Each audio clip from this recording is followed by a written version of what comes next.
It's 1:30. We will call to order the Cumberland County Finance meeting, and we'll begin with a roll call. Please, Lauren. Absolutely. Commissioner Nieder. I am here. Commissioner Bocci. I'm here. Commissioner Eichelberger. We will open it up to public comment. I believe we have folks in the room for very specific purposes, but no public comment at this time. But is there anyone online? Okay. We will proceed to the approval of the minutes of the November 19th meeting. Move to approve. I have a question on that because it lists me as being opposed and I was abstaining since it was not at the prior meeting. We can make that adjustment. We can change it to abstaining. Okay, great. And I think if memory serves me correctly, even though I didn't attend other meetings, I was authorized to approve minutes and participate in discussion. I chose to abstain. Okay, we'll make a note. I don't recall that, but we will do that. So there was call to the question. So I move to approve the minutes. Okay, I'll second. All in favor? Aye. Aye. Whatever will Yeah, with the amendment. correct. With the modification, you'll approve it as well. All right. Next up then, we have with us Jesse McCready. He's the Executive Director of SCPA Works, and he's going to provide us with an update. And that's South Central. Yeah, PA. South Central PA Works. Yeah, thank you so much. Good afternoon. Good to see all of you here. Appreciate it. Wanted to provide a little bit of an update on some of the labor market trends that we're seeing. But even at a higher level, wanted to just share a little bit about what we're doing at SCPA Works and some of the work that we do as an organization. Commissioner Eichelberger served on our county commissioners board for probably 15 years or so. So we're a little bit more familiar with the work that we do. But as a workforce development board, we serve as a connector and a convener between job seekers and employers across 8 counties here in South Central Pennsylvania, really a public-private partnership. So we're receiving public dollars from the federal and the state level, philanthropic dollars, as well as private contributions from employers. And really what we do is we invest in, evaluate, and advance high-impact workforce development programs that really move economic mobility for citizens of South Central Pennsylvania. So real briefly, I'll provide a high-level overview of what we do and then shift into some of the labor market analytics and some of the data that we're seeing, which I hope will be edifying for you all, and certainly happy to take questions about some of the trends that we're seeing. Briefly, so we really center our work in 4 key pillars: employer engagement, job seeker services, systems connection, and thought leadership. Very briefly on all 4 of these. Employer engagement's relatively self-explanatory, but I'll make a note that as a workforce development agency, we really feel like if an employer is not at the center of the table driving our strategic initiatives, then we're missing a key component of the demand side. We can train and pray and hope that people get jobs, but really it's starting with employers. What are you hiring for? What do you need? And ensuring that that's a central part of our investment portfolio. Job seeker services will be, in many cases, those people who are looking for opportunities to grow their career pathways, living wages, and this economic mobility strategy to not only get a job, but get a better job. We're serving many times people in low income sort of areas or those that have significant barriers to employment.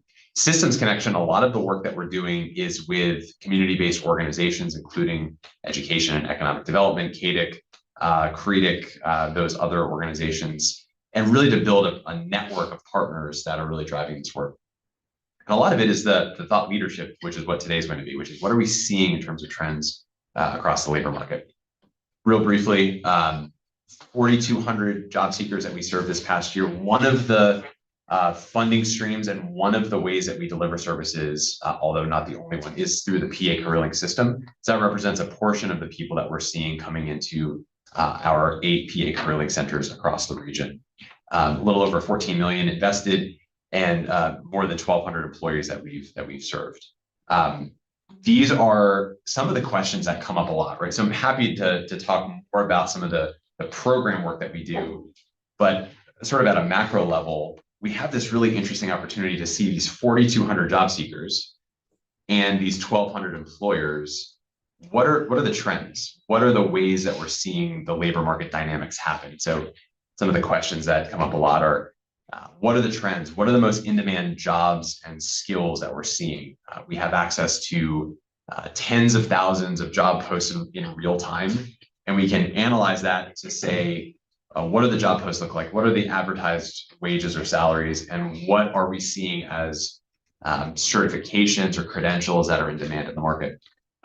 Some of the other questions too that come up a lot, which is a little tongue-in-cheek, but increasingly less so, is what about technology and the disruption such as AI? Are we seeing that hit the market? In what ways are we seeing that disrupt the market? And ultimately, how can Cumberland County stay competitive in a time like this? So I promise I won't drone on too much about labor market analytics, but there is some really interesting data that I hope will tell a good story here. What we're seeing is an interesting stagnation, where it's not necessarily job losses or a tremendous amount of typical characteristics of a recession, but we are seeing this this idea of stagnation. People aren't switching jobs to get new, better, higher paying jobs. Employers are not replacing headcounts. So they might be down 10% on their FTEs, but they're not going out into the market and necessarily hiring all of those jobs back. And so a minimal amount of hiring, job switching, and wage growth feels like this stagnation. We'll talk a little bit about what that could look like in terms of technology and some of the disruption. I serve on the Federal Reserve Bank of Philadelphia's Economic Advisory Committee, which is a fascinating group to be a part of, particularly in times like these. Regardless of one's political leanings, there's a lot of deep concerns and questions that the Federal Reserve is trying to handle. One of the things that we talked about at our last meeting a few weeks ago is why this stagnation. Well, a lot of it is economic uncertainty. In a word, it's people don't know what to expect, where to go, what policy changes will happen at the federal or state level. So we're seeing a tremendous amount of uncertainty, which is part of this stagnation. We've also seen, and I think we've seen this for years, this sort of demographic cliff that's happening where baby boomers are getting older, heading towards retirement, or already moving into retirement age. Fewer people are being born, so there's a smaller supply of labor for this 18 to 35-year-old. By the way, that also goes all the way back to 0 to 18, right? Fewer and fewer people are being born. Labor market participation rates, which is the percentage of people who are of working age participating, is at really generational lows. And so because of that, we have a lower supply of talented workers. Importantly for a county, it's how do you keep the workers that are here and are skilled and are talented here and contributing to the economy, which is a question that does not have any necessarily easy answers. So we're seeing across the country, and we're seeing here in South Central Pennsylvania, is that there may be this period of what we call jobless growth, where GDP or contributions to the economy continue to grow. And that's because of increased productivity through technology, artificial intelligence, et cetera.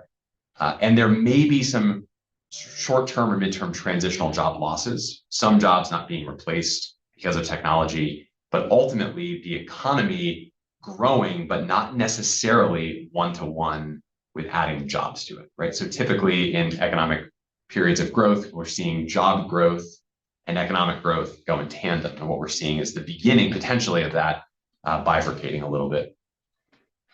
Some recent data that we've been looking at, overlaying it on what's happening here in South Central Pennsylvania, is some of the recent research is that almost 40% of workers' skills will change in the next 6 years, which has deep implications for higher education or post-secondary education. Really, if you extend that further, it has deep implications for K through 12, which is how do you prepare students and learners and young people, particularly new in the workforce, to be able to pivot quickly and to build agility into learning, as opposed to you come out of high school and you can work 20 or 30 years in the same industry, and there aren't necessarily seismic changes or shifts in the types of skills needed. Just some other, I think, salient points to underscore that. The average job has seen 1/3 skills change between 2021 and 2024, which is, again, a pretty remarkable shift. Again, we're seeing this with technology and some of the technology occupations, but I want to highlight that bottom quadrant. because the pace of skills change is accelerating, and I would argue is not slowing down, the questions for workforce development boards, for economic development, for county leaders is, in what ways are the current institutions that we have positioned well to keep up with this pace of change? So if the half-life of a skill set is shrinking, we need to build in ways for lifelong learning or upskilling or reskilling in quick, agile, and ultimately cost-effective ways. Again, no easy answers, but I think those are some of the good questions to be asking. I'll go through this quickly. This was some recent research that we contributed to around the occupations that have seen the most skills disruption over the last 3 years. Unsurprisingly, a lot of the technology occupations are in here. Mobile apps, computer science, web developers are seeing most of those skills being disrupted over the last 3 years. Interesting point, though, as we relate this back to what this means for Cumberland County, is despite an economy that I think is being driven by digital disruption, it's interesting when you talk to employers, and this was, global research that we then filter down through Pennsylvania research and then ultimately in Cumberland County employers, is what are they actually looking for? They're actually not looking for people who know how to build AI platforms or are PhDs in machine learning. They actually want smart, curious, humble, hungry, flexible, motivated, curious learners. Interestingly, this hasn't changed that much in the last 50 years. If you asked employers 50 years ago, they wanted the same things. I am very optimistic about the human role in technology, despite a lot of the ink spilled and the hand-wringing around artificial intelligence is going to make jobs go away and humans obsolete. I think that if employers are still looking for curious, motivated, highly collaborative learners, we'll be able to figure out the right ways to maximize and leverage human value in the workplace. Fastest growing and declining jobs, can summarize this in 20 seconds. Everything on the left-hand side is what we've talked about. Everything on the right-hand side, ChatGPT already does well today. So the question is going to be, what do we do about building core skills?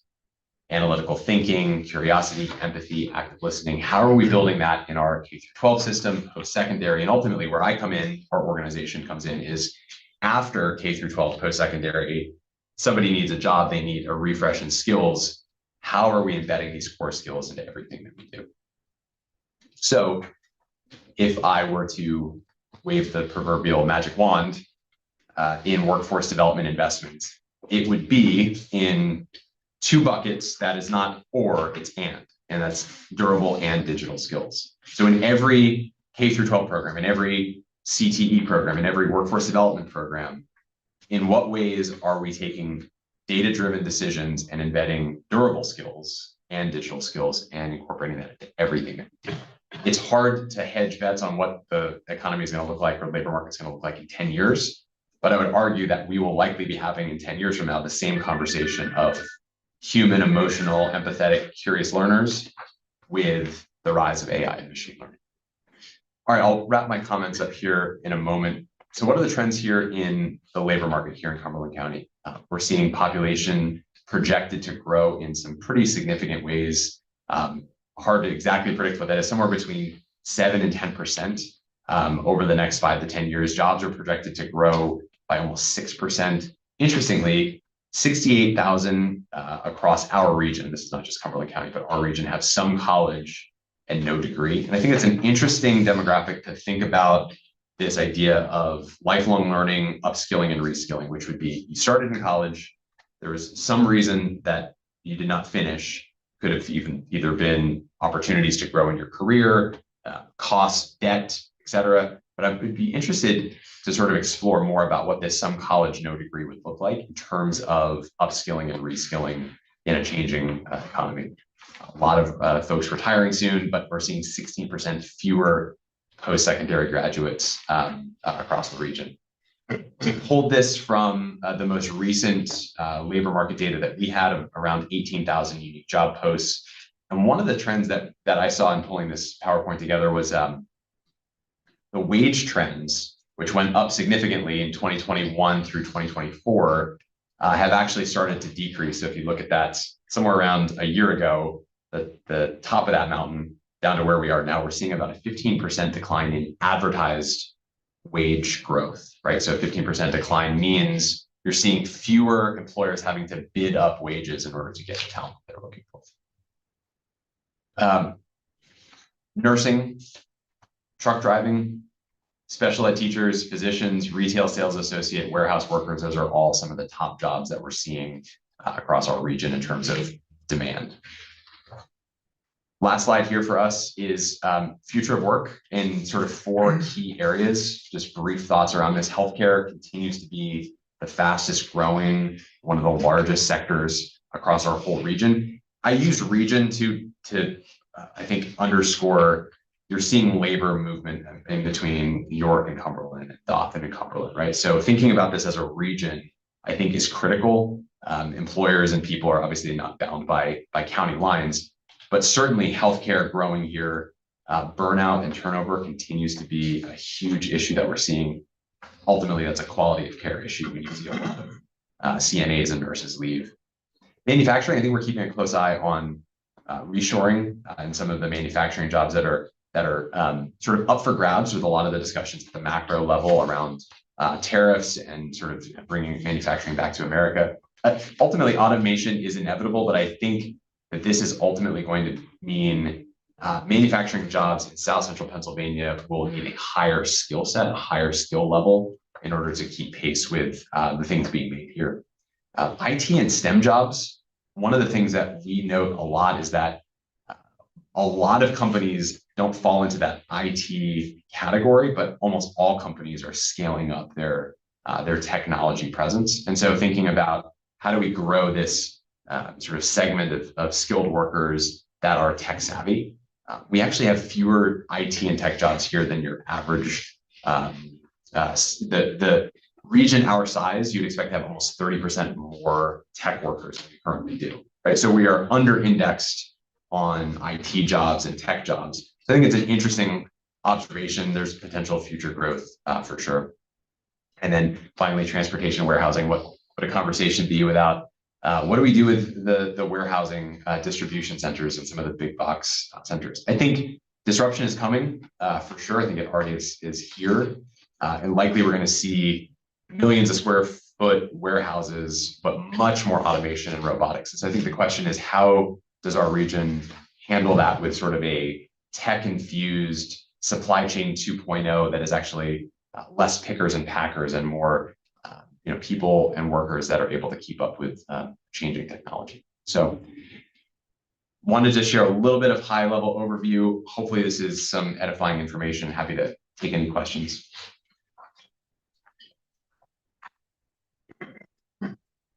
Gary, did you have something you wanted to ask? I may, yeah. So we have, so you mentioned, I'm glad you mentioned about the reshoring. Yeah. Because that's a big part of the public dialogue these days. So you're in the unenviable position of trying to anticipate what's going to be needed. So let's just turn up that pain level a little bit. So reshoring, how realistic, what types, what's going to be competitive? Are we ready for reshoring? Yeah. In general. Great questions. Yeah. So I'll normally pretty optimistic about this. I mean, I think I'll take more of a realistic approach on this. So in speaking with some employers recently, we'll just use tariffs and as sort of a proxy for this idea of bringing manufacturing jobs more to America, to Pennsylvania specifically. That is 18 to 36 months that they're anticipating before the results of some of the macro policy will actually land in people on the actual assembly lines, right? So I think the first observation would be, if it is net positive for reshoring, we will likely see that for at least 2 years, maybe 3 or 4 in terms of actually bringing these jobs back, which was surprising to hear. I think in some cases it's because current manufacturing with their current levels, it takes time to ramp up. Obviously, get new space, capital expenditures, and improvements, that takes a long time. That happens before you bring a person onto that assembly line. Second, more pessimistic answer would be, the big concern I have is if you look at the pipeline, whether it's in career and technical education centers, you look at workforce development programs, apprenticeship programs, the numbers just aren't there. right? So if we do take this reshoring approach, the concern I have is that you don't just flip a switch. That takes work now and to anticipate that 3 to 4 years down the road where we'll need 25% more manufacturing workers. Hard to garner the interest, particularly among younger people, I'll say under 30, to get into some of these jobs if the opportunity is not right in front of them, right? And so I think that's been a little bit of a challenge. And final thought is, I think there's also the consideration of we're not sure about will automation wholesale replace this job or just augment 50% of the skills? That was the kind of the skills conversation, which is, I don't know if the whole job goes away, but certainly a portion of it does. And so it'll remains to be seen what the market does, all of that. So hopefully that answers your question. There's some hard to anticipate some of those things, and it is unenviable sometimes. So what about, you mentioned about the core skills. So what happens when our colleges are no longer, particularly the colleges, are changing and no longer able to provide those core skills that employers are looking for? Yes, it's a good question. So I think one of the things that we've seen, and this is more anecdotal answer to your question, is working is actually the best way to build work experience and work skills. And it's harder, not impossible, it's harder, I think, to do that effectively in more of a traditional classroom. So I think K through 12 and colleges have, again, an unenviable position of trying to respond to employer demand. Young people don't know how to work, which I think is actually a little bit of a misnomer. But if employers are saying that, they have an unenviable task of having to build that into their classroom work, when actually it's work experience and internships and externships and summer jobs and apprenticeships. Work-based learning is actually the best way to teach those work skills. So what we're seeing as a general trend, and this is not just here locally, but really across the country, is colleges and universities are taking much greater steps of embedding sort of job-ready, work-embedded learning modules into their actual coursework. And those, I think, that's a response to hearing the employer say, the best way to teach working is by working. So you have a 22-year-old that graduates college, top of the class, never actually held a real job, and you'll feel some pushback from employers saying you don't actually really know how to work. So higher education is changing rapidly. We didn't talk about it here, but it's obviously upside down right now. So. It's interesting that some of the core skills that you've highlighted, analytical thinking and resilience, those are just two that I jotted down. And they're the criticisms that I hear constantly of the next, whatever generation it is, XYZ, that is currently, graduating. That those things have just been removed from their collective study almost. So how do you build, how do you build that? Yeah,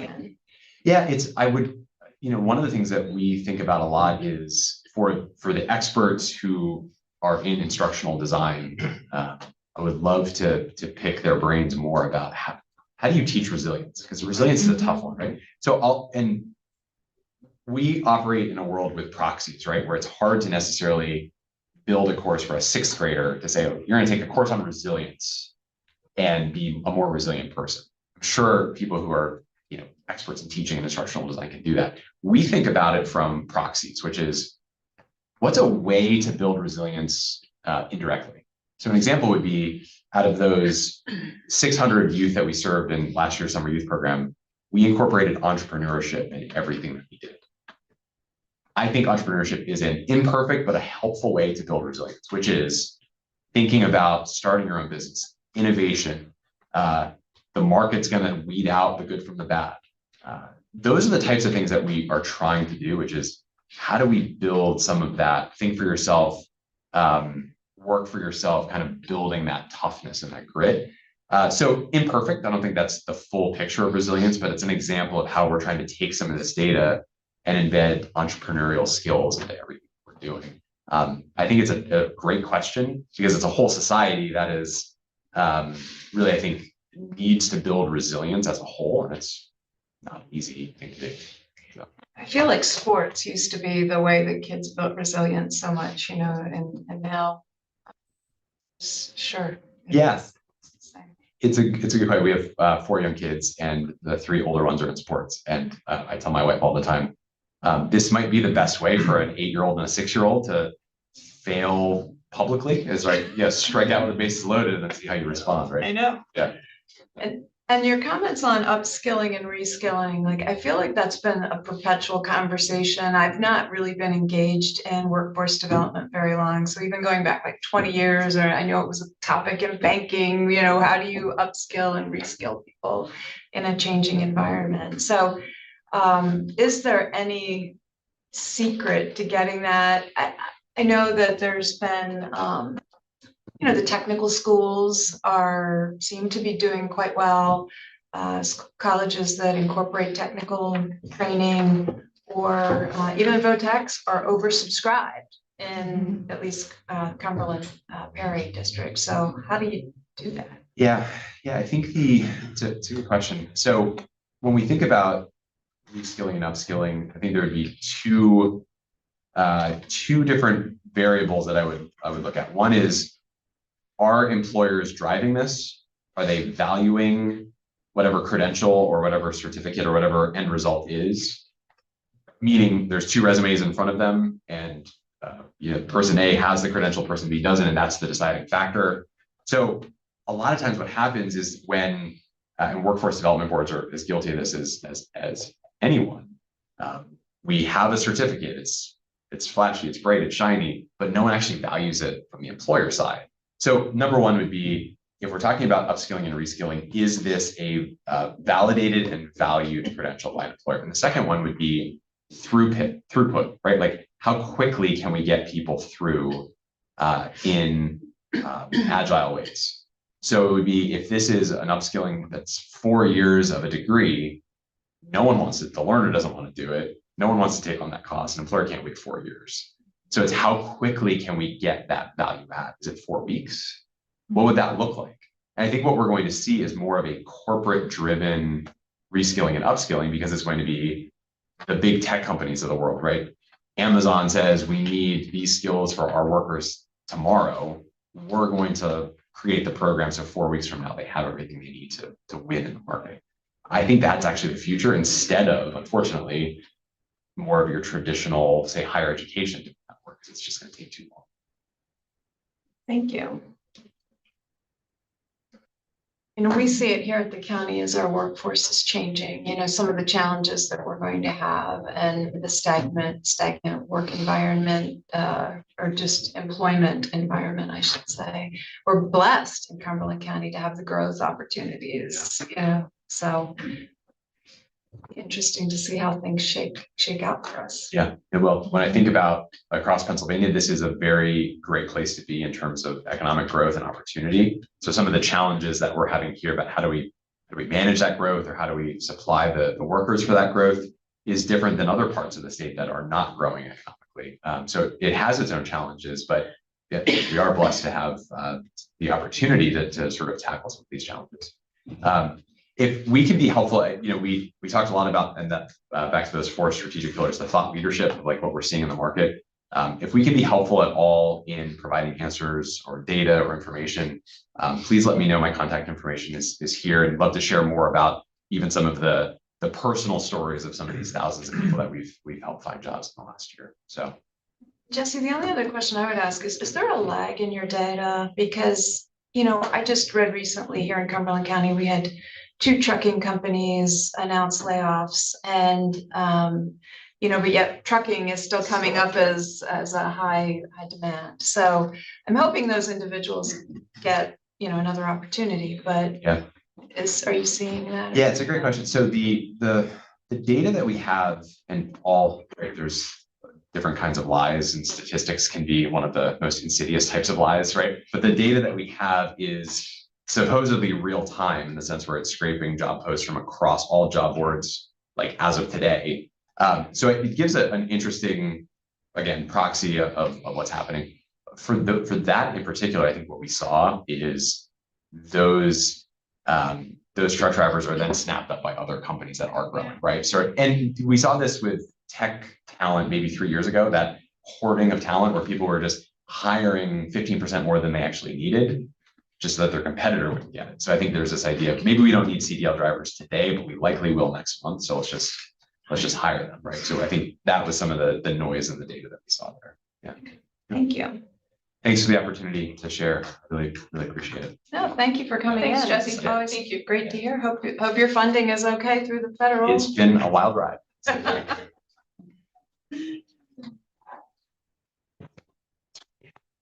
All right.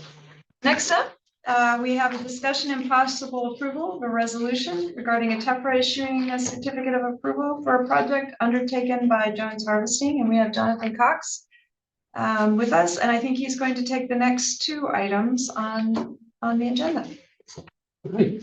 Good afternoon, commissioners. Hello. Again, appreciate your time this afternoon. I think we were last together on November 19th to discuss the project, the anaerobic digester project.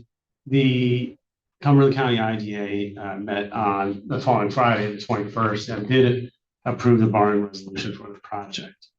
And Commissioner Fashi, I know I owed you a response to the solids question, and I apologize for not providing that in advance, but I did go back and look at the analysis on that, and it's 65% of the system has to be solid waste. Okay. So they will be taking a de minimis amount of food waste that is liquid waste, like expired energy drinks and that sort of thing. But that'll be a relatively minor portion of the food waste. And then, of course, the animal manure, which has to be at least 51%, is deemed to be solid waste. So of the remaining input that will be food waste, we're comfortable that at least 30% of that will be solid. Okay. Otherwise, I'm happy to answer. I know we had a pretty lengthy discussion, presentation of information, answered some questions that you had when we met previously. So we have John and Corey and Tim with us again to answer additional questions if you have them related to the project. I really don't have any more I don't questions either. regarding the project. Okay. So if there aren't any questions, I would entertain a motion if someone would like to make it to approve a resolution for this TEFRA project. Or I'll move for the approval. Are we doing them together? They're two different. Yeah, so I could discuss briefly the next gen. Well, let's do them one at a time. So that the TEFRA for Jones Harvesting that we just discussed. I will So- second that motion. It's moved and seconded. All in favor, say aye. Aye. Aye. Thank you, John. You want to go on to the Thank you. second one? Yeah, so the second one, I think we touched upon briefly. So this is the first next gen farmer loan that we will have processed through the CADIC and the Cumberland County IDA. So we're very thankful to have that opportunity, and we hope to be able to encourage more of this type of financing to support our agricultural community generally. So it's a $510,000 mortgage, 25 years at 5.3%. That will enable Justin and his wife Darlene to acquire the family farm from his parents. 68 acres. It's a beef cattle, and so about 150 beef cattle in their herd, and what I think in the agricultural community is considered a small chicken house that can, I was told, can house up to 8,000 birds. So that's the primary operation, and then of course crop farming to support or to contribute to the feed needs of their animals. So yeah, happy to try to answer any additional questions you have. We had a TEFRA hearing last week at the CADIC offices, which was advertised. We didn't have any public comment or input. So it's interesting that this is the loan structure. It's interesting that that's Yeah, it is.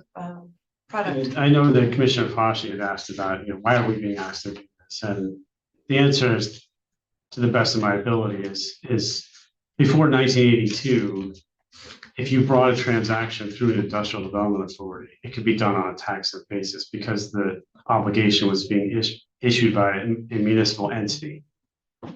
So really any kind of commercial project could be financed on a tax basis.